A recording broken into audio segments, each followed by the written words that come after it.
நெல்லை மத்திய திமுக அலுவலகத்தில் 2024 நாடாளுமன்ற தேர்தலுக்கான நெல்லை மத்திய மாவட்ட கழகத்தில் கழக அலுவலகத்தில் வார் ரூம் திறக்கப்பட்டது. இதில் மாநில சட்டத்துறை செயலாளர் NR இளங்கோய் MP திறந்து வைத்தனர்.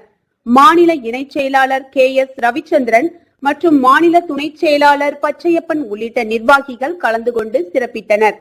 மக்களவை தேர்தலுக்கான வார் ரூம் திறப்பு நிகழ்ச்சியில் வழக்கறிஞரின் அமைப்பாளர் காமினி தேவன், மாவட்ட தலைவர் ராஜா முகமது, துணைத் தலைவர் வின்சன், துணை அமைப்பாளர்கள் ஹரி பாலகிருஷ்ணன், ராமராஜ், மணிகண்டன், கந்தசுவாமி, கார்த்திக் தம்பான் மற்றும் வழக்கறிஞர்கள் லக்ஷ்மணன், சையது அஜீஸ், ஷேக் முகமது, மாரியப்பன், கண்ணன், அருள்ராஜ், செந்தூர் பாண்டி, சிலம்பரசன் உள்பட கழக வழக்கறிஞர்கள் அனைவரும் கலந்து கொண்டனர்.